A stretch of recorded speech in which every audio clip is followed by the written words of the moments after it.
انہیں تاجاں والے در در رولے تے منگتے تخت بٹھاوے. سجنا کسی نو کارا مل دئی کوئی کعبے او خالی آوے. واللہ خیر الرازقین. وہ کہتے تو دائیں بائیں نہ جا، رزق تو تجھے میں دوں گا، میں ہوں بہتر رزق دینے والا. بڑے بڑے بادشاہ، بڑے بڑے شہنشاہ، بڑے بڑے لوگ ہاتھوں میں کاسے، فقیریاں. ام ربیہ کہا کرتی تھیں، بڑی نیک اور صالح خاتون تھیں. وہ کہتی ہیں کہ میں نا بڑے امیر آدمی کی بیوی تھی، اپنے شوہر کے ساتھ چھت پہ بیٹھی تھی تو نیچے فقیر مانگنے والا آیا. اس نے بڑے درد سے صدا کی تو میں نے اپنے شوہر سے کہا کچھ دینے کا دفع کر، ان لوگوں نے دھندا بنایا ہوا ہے. کہتی میں میکے سے بھی بڑا مال لے کے آئی تھی، میرے ماں باپ بڑے امیر تھے تو میں نے نا چوری اپنے خامہ سے نظر بچا کے باتھ روم جانے کے بہانے گئی اور نیچے جا کے 5 دینار میں نے اس فقیر کی ہتھیلی پہ رکھے. کہتے اس نے 5 دینار دیکھے، پھر میری طرف دیکھا تو میں نے اس کی آنکھوں میں آنسو چمکتے دیکھے. کہنے لگے بی بی رب تیرا بھلا کرے، میں 3 دنوں کا بھوکا ہوں. کہ وہ چلا گیا. میں گھر آ گئی، جب باہر آئی تو میرا شوہر کہنے لگا تو اتنی اب اتنی تو تیز ہو گئی ہے اور تو اتنی خود مختار ہو گیا، میرے بغیر پوچھے مال خرچ کرے گی، جا تجھے 3 طلاقیں. کہتی میں بالدار اور وزادار باپ کی بیٹی تھی، طلاق لے کے گھر آئی تو میرا باپ ٹوٹ گیا، چارپائی پہ چلا گیا. اوہو یہ کیا بن گیا. کتنی بڑی تکلیف رہی. 1-2 سال کے بعد میرے ابا نے میری شادی کر دی. اب جس شوہر کے پاس گئی وہ بڑا نیک تھا، پرہیزگار تھا، اللہ نے بہترین صلہ دیا. کہتی چھت پہ بیٹھی تھی، دروازے پہ فقیر آیا تو میں نے شوہر سے کہا کچھ دے دوں. کہنے لگا 5 نہ دینا، 15 دینا، 20 دینا، میں فقیر ہوں، میں نے فقر سے دولت دیکھی ہے، اسے خالی نہ لوٹانا. کہتی ہے کہ میں نیچے گئی اور جب میں نے اس کی طرف دینار بڑھائے تو میری چیخ نکلی، پیسے پھینک کے میں بے ہوش ہو کے گری. میرے شوہر نے آ کے اٹھایا، اندر لے گیا، پانی منہ پہ چھڑکا. کہنے لگا تجھے کیا ہوا؟ کہنے لگی یہ جو مانگنے آیا یہ میرا پہلا شوہر تھا، وہی تھا جو کہتا تھا کہ تو 5 دینار دے آئیے، جا تجھے 3 طلاقیں. پڑھو نا حدیث پاک. میرے نبی پاک علیہ السلام نے فرمایا ایک بندہ گنجا تھا. گنجا کوئی ترتیب آگے پیچھے ہو جائے تو مفہوم کے لحاظ سے، لیکن میں مفہوم اس کا واضح کرتا ہوں. ایک گنجا تھا، کوئی شے نہیں تھی، سر پہ بال بھی نہیں تھے، رویا کرتا تھا. اللہ تعالیٰ نے فرشتے کو بھیجا، تجھے کیا چاہیے؟ تو کہنے لگا بال آ جائیں اور تھوڑا مال آ جائے. فرشتے نے ہاتھ پھیرا تو بال بھی آ گئے تو بکریاں بھی آ گئیں، لائنیں لگ گئیں، مال ہی مال ہو گئے. دوسرے کے پاس گیا، وہ کوڑا تھا، اس کو جا کے کہا کیا چاہیے؟ کہنے لگا شفا ہو جائے اور کچھ اللہ تعالیٰ آسانی کر دے. شفا بھی ہو گئی، گائیں بھی دے دی، بھینسیں بھی دے دی، مال ہی مال ہو. پھر ایک کے پاس گیا، وہ اندھا تھا، تجھے کیا چاہیے؟ اس نے کہا آنکھیں ملنے اور کچھ ساتھ اللہ مال دے دے. اونٹ ہی اونٹ ہو گئے. جب بڑا نواز دیا تو پھر مالک نے امتحان لینے کا ارادہ کیا. یاری تیری سونا ہے پر آزمائشاں بھی تیریاں آگ، آزمائشاں تیریاں، صحیح کہہ رہا ہوں، آزمائشاں تیریاں، یاری تیری سونا ہے پر آزمائشاں تیریاں. اے سونا پرکھیا جاندا ہی پہلو نہ لگاں دے لگ. اللہ نے فرمایا آزمائش کرو. سب سے پہلے گنجے کے پاس آئے، اسے کہا اللہ کے رستے میں کچھ دیکھا نہیں لگا، میرے خرچے ہی بڑے. دیکھو تو صحیح کتنی مشکل میں وقت گزارتا ہوں، حال ہی کوئی نہیں. تو اس نے کہا میں نے تو سنا ہے تو گنجا اور بھوکا ننگا تھا. کہنے لگا میں تو جلدی پوچھتی رہی سے اعظم ہوں، تو یہ کس پاگل نے کہا ہے بھاگ جا؟ اس نے کہا اچھا جیسے تو تھا ویسے ہی ہو جائے. کھیت کھلیان اجڑ گئے، پھر سے گنجا ہو گیا. حضور علیہ السلام فرمانے لگے، پھر وہ اس کے پاس گیا جو کوڑا تھا، اسے کہا کچھ دے. کہنے لگا خرچے ہی بڑے. اب پوچھ لیں کسی امیر آدمی سے، کہے گا چکی کے نیچے ہاتھ ہے میرا، میرے سے زیادہ تو پریشان بندہ ہی کوئی نہیں. کیا بتاؤں آپ کو، اتنا ٹیکس ہے، اتنا جرمانہ ہے، فلانی شے، بڑا کچھ گنواتے ہیں لوگ. اس نے کہا میں نے تو سنا تو پہلے کوڑا تھا. اس نے کہا اچھا دوڑ جا، میں تو رئیس اعظم ہوں، دادا بھی پردادا بھی اور ساری نسل ہی. اس نے کہا اچھا جیسے تو تھا ویسے ہی ہو جائے. پھر وہ گیا اندھے کے پاس اور جا کے کہا اللہ کے نام پہ کچھ دے.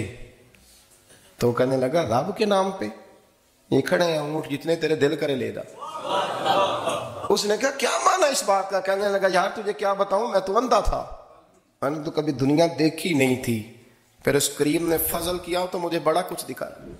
میں کیا بتاؤں، میرا دل کر رہا ہے کہہ دوں کہ پھر اس نے کعبہ دکھایا، پھر اس نے روضہ رسول دکھایا، پھر اس نے ریاض الجنہ کے سجدے دکھائے، پھر اس نے اپنے محبوب کے دروازے کی رونقیں دکھائیں. اس نے بڑا کچھ دیا، اس نے بڑا نوازا. میرے پاس تو شاید میں بدکار پرانا خادم، کسے در ملی نہ ٹوئی. اے تے واصف یار نے نظر جو کی تھی، پھر واصف ہی ہوئی. یہ تو اس کا کرم ہوا. تو یہ وہ کہنے لگا تو اللہ کے نام پہ جان مانگ, میں وہ بھی دینے کو تیار. میرے پاس تو شے کوئی نہیں تھی, مجھے تو اپنا پتہ ہے, میں تو کوئی شے نہیں تھا, کچھ نہیں تھا میرے پاس. یہ تو ان کا کرم ہے کہ رخ ان کا ادھر ہے. اور مختصر سی میری کہانی ہے, یہ جو بھی ہے ان کی مہربانی. تو وہ کہنے لگا میں بھی کچھ لینے نہیں آیا تھا, تیری آزمائش ہی کرنے آیا تھا. تیری عزتیں بھی سلامت رہیں گی, تیرا مال بھی سلامت رہے گا, تیری شفا بھی. اپنی زندگی میں کبھی بھی اللہ کی بارگاہ سے توجہ ادھر ادھر نہ کریں, چھوڑیں لوگ کیا کر رہے ہیں, دنیا کیا کہہ رہی. کبھی بھی اپنی توجہ دائیں. ہمارا یہ مسئلہ بن گیا کہ ہماری سیاست ہے, ہماری دنیا داری ہے, ہم بندوں کو راضی کرنا چاہتے ہیں. ہم دیکھتے ہیں کون کس طرح, اور آپ یقین کریں آپ تھک جائیں گے, بندے راضی نہیں ہوں گے, وہ نہیں راضی ہوتے. آپ ان کو منا کے لائیں گے تو ادھر والے نکل جائیں گے, ادھر کو منائیں گے تو ادھر والے نکل جائیں گے. اس چکر سے باہر آئیں, اس رب کو راضی کریں جو فرماتا ہے ان الذین آمنوا وعملوا الصالحات سیجعل لهم الرحمن ودا. فرمایا تو ایمان لانے کے بعد نیک عمل کر, میں لوگوں کے دلوں میں تیری محبت پیدا کر دوں. رحمان لوگوں کے دلوں میں محبت ڈال دے گا, اللہ لوگوں کے دلوں میں. اپنی نظر ہمیشہ اپنے رب پہ رکھیں. اتنی لمبی چوڑی دنیا داروں سے امیدیں نہ وابستہ کریں. میں نے دیکھا ہے لوگ کاسا لیسی کرتے ہیں, کبھی اس کے دروازے پہ کبھی اس کے دروازے پہ. ان چکروں سے باہر آئیں اور اپنے رب کی بارگاہ کی طرف توجہ کریں. استغفار شوق سے پڑھا کریں. اور اکیلے میں نا, اکیلے میں حضرت رئیس المتکلمین مولانا نقی علی خان صاحب رحمۃ اللہ نے لکھا ہے کہ فرعون 500 سال حکومت کر گیا. یہاں تو 5 سال کی حکومت کی پیر لڑکھڑاتے ہیں, 500 سال. فرماتے اصل وجہ یہ تھی کہ دنیا جب سو جاتی تھی نا تو اوپر چادر لے کے تو مصلے پہ بیٹھ جاتا تھا اور ہاتھ باندھ کے کہتا تھا رب تو ہی ہے, میرا پردہ نہ کھولنا, مالک تو ہی ہے, کرم نوازی کرنا, میری پکڑ نہ کرنا. وہ بے ایمان ہو کے اگر 500 سال ہاتھ باندھے تو گزارا کر لیتا ہے, تو ایماندار ہے.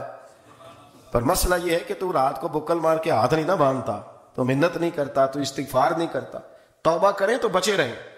وہ اتنی لمبی حکومت کر گیا چونکہ رات کو کہتا تھا مالک رب تو ہی ہے, لیکن مہربانی فرما, میری پکڑ نہ فرما, تو اللہ نے تو اس کو مہلت دی.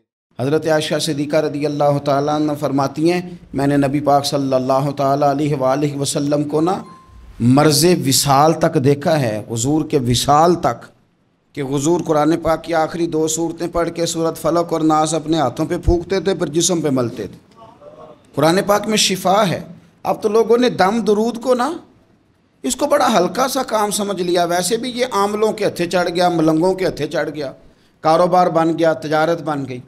ورنہ قرآن پاک کی آیات پڑھی جائیں تو حضور نے فرمایا سورہ فاتحہ میں شفا ہے, اس میں کرم ہے. یہ چیزیں جو بڑی ہمارے لیے سود مند تھی, فائدہ مند تھی, ہم چھوڑ گئے. ایک بڑی خوبصورت حدیث ہے, سنیے گا. حضرت ابو سعید خدری رضی اللہ تعالیٰ عنہ حدیث کے راوی ہیں, بخاری میں موجود ہے.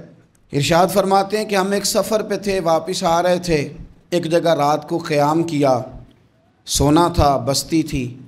بستی کے لوگوں نے نہ کھانا پوچھا نہ پانی پوچھا, کوئی ضیافت نہیں کی. آدھی رات کا وقت آیا تو ایک بندہ دوڑا دوڑا آیا, کہنے لگا ہمارے سردار کو بچھو نے کاٹ لیا ہے, تم میں سے کوئی بندہ دم درود کر لیتا ہے؟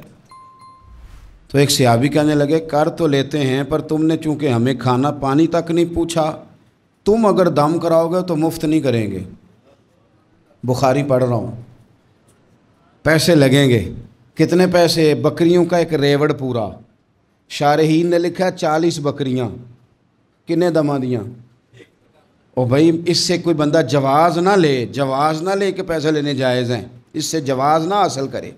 آپ بات کو سمجھیں, پس منظر کیا ہے. پانی تک نہیں تم نے پوچھا. کچھ لوگوں کا علاج ہوتا ہے, انہوں نے کہا پیسے لیں گے دم کر دیں گے. صحابی نے کہا حضرت ابو سعید خدری رضی اللہ تعالیٰ عنہ فرماتے ہیں وہ چونکہ تنگ تھے, بچھو کاٹ گیا, اور سردار کو کہا چل تو صحیح نا. وہ صحابی گئے, سورہ فاتحہ پڑھ کے دم کیا, اور حدیث بخاری سے میں آپ کو دکھاؤں گا. لوگ کہتے ہیں دم کدھر سے آ گیا؟ بخاری پڑھ رہا ہوں, صحیح بخاری. شفا تو اللہ نے دینی ہے نا, رب کریم نے شفا دے دی. بکریاں لے لیں, آ گئے جہاں آرام کر رہے تھے اس جگہ. صحابہ میں اختلاف ہو گیا, کچھ کہنے لگے بکریاں لینی چاہیے تھی, کچھ کہنے لگے نہیں لینی چاہیے تھی. حضرت ابو سعید خدری رضی اللہ تعالیٰ عنہ فرماتے ہیں پھر ہم نے فیصلہ کیا چپ کر کے سو جاؤ, صبح حضور کی بارگاہ میں جائیں گے. اگر کریم نے کہا لینی چاہیے تھی پھر تو موج بن گئی, اور اگر کہا نہیں لینی چاہیے تھی تو بکریاں ہانک کے واپس کر جائیں گے. مسئلہ کیا ہے؟ کہتے ہیں صبح گئے حضور کی بارگاہ میں, جا کے مسئلہ عرض کیا, یا رسول اللہ انہوں نے بھی پانی کوئی نہیں پوچھا تھا. ہم نے بھی کہا دم کریں گے تو پیسے لیں گے، تو ہم نے یہ بکریاں لی ہیں۔ شارحین لکھتے ہیں 40 تھی شاید۔ تو یا رسول اللہ اب کیا کریں؟ حضور مسکرانے لگے، حضور مسکرانے لگے۔ جس کے گچھے سے لچھے جڑے نور کے، ان ستاروں کی نزہت پہ لاکھوں سلام، اور جس کی تسکین سے روتے ہوئے ہنس پڑیں، اس تبسم کی عادت پہ لاکھوں سلام، اور ان کی باتوں کی لذت پہ بے حد درود، ان کے خطبے کی ہیبت پہ لاکھوں سلام۔ حضور مسکرانے لگے اور مسکرا کے پوچھا اچھا پڑھا کیا تھا؟ یا رسول اللہ سورہ فاتحہ۔ فرمایا سکھائی کس نے تھی؟ کہا یا رسول اللہ آپ نے۔ فرمایا پھر آدھی بکریاں میری ہیں آدھی تمہاری ہیں۔ اللہ اپنے فضل سے قبول فرمائے گا۔ میرے نبی کریم علیہ السلام نے درود و سلام کا بتلایا۔ ایک صحابی نے عرض کی حضور مسجد میں کیسے داخل ہونا ہے؟ فرمایا مسجد میں جب داخل ہونا تو پہلے مسجد میں داخل ہونے کی دعا پڑھنا، پھر اپنے نبی پہ درود و سلام پڑھنا۔ حضور نکلنا کیسے ہے؟ پہلے باہر نکلنا تو پہلے دعا پڑھنا، پھر اپنے نبی پہ درود و سلام پڑھنا۔ ایک نے عرض کی حضور اذان ہو رہی ہو تو کیا کروں؟ حضور نے فرمایا اذان کے کلمات کا جواب دے اور پھر اپنے نبی پہ درود و سلام پڑھ، پھر اپنے محبوب پر۔ اور امام قرطبی نے لکھا ہے ایک نے آ کے عرض کی یا رسول اللہ صلی اللہ علیہ وسلم گھر میں غربت بڑی ہے۔ حضور نے فرمایا جب بھی گھر جانا 3 دفعہ سورہ اخلاص پڑھ اور اپنے گھر والوں کو سلام کہے، اللہ تیری غربتیں دور کر دے گا۔ عرض کی یا رسول اللہ صلی اللہ علیہ وسلم چھوٹی سی فیملی ہے، کئی دفعہ گھر میں کوئی بھی نہیں ہوتا، پھر کیا کروں؟ آپ نے کہا ہے گھر والوں کو سلام کہنا ہے، سورہ اخلاص پڑھنی ہے۔ تو حضور نے فرمایا جب گھر میں کوئی نہ ہو تو سورہ اخلاص پڑھنا اور اپنے نبی پہ درود و سلام پڑھنا۔ وہ صحابی کہتے ہیں میں نے اتنا عمل پکایا، کچھ مہینوں کے بعد وہ آئے اور عرض کرنے لگے یا رسول اللہ صلی اللہ علیہ وسلم کمال یہ ہے کہ درود و سلام کی برکت سے میں تو امیر ہوا ہی ہوں، میرے پڑوسی بھی امیر ہو گئے، دائیں بائیں والے لوگوں پہ بھی اللہ نے کرم فرمایا۔ درود شریف ایک ایسا وظیفہ ہے، درود و سلام ایک ایسی حسین چیز ہے۔ نبی کریم علیہ السلام نے فرمایا مجھ پر نہ دنیا میں اپنی محفلوں میں کثرت سے درود و سلام پڑھا کرو، کثرت سے۔ فرمایا قیامت کی دشوار گزار گھاٹیوں میں نا یہ تم نے پڑھا دنیا میں ہوگا، لیکن یہ قیامت کی گھاٹیوں میں تمہارے کام آئے گا، وہاں تمہیں روشنی دے گا۔ اور حضور نے فرمایا اِنَّ أَوْلَى النَّاسَ بِي يَوْمِ الْقِيَامَةِ أَكْثَرُهُمْ عَلَيَّ صَلَاةً۔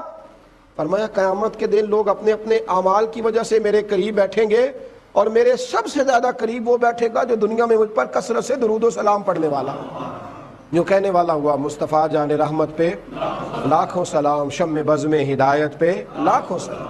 جو درود و سلام پڑھے، جو درود و سلام کا ذوق پیدا کرے، جو درود و سلام کا شوق لائے، جس کی طبیعت ہو کہ درود و سلام اس کا مزاج بنے۔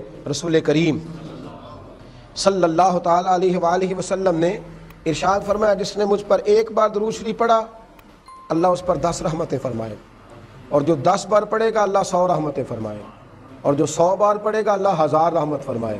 اور حضور فرماتے ہیں جو 1000 بار درود و سلام پڑھے گا نا قیامت کے دن اس کی پیشانی پہ لکھا ہوگا کہ یہ نفاق سے بھی بری ہے اور جہنم کی آگ سے بھی بری ہے۔ یہ لکھا ہوگا کہ یہ نفاق سے بھی بری ہے اور دوزخ کی آگ سے بھی بری ہے۔ میرے نبی کریم علیہ وآلہ وسلم کے صحابی حضرت ابی بن کعب رضی اللہ تعالیٰ وہ حاضر خدمت ہوئے، عرض کرنے لگے یا رسول اللہ صلی اللہ علیہ وسلم آپ پر کتنا درود شریف پڑھوں؟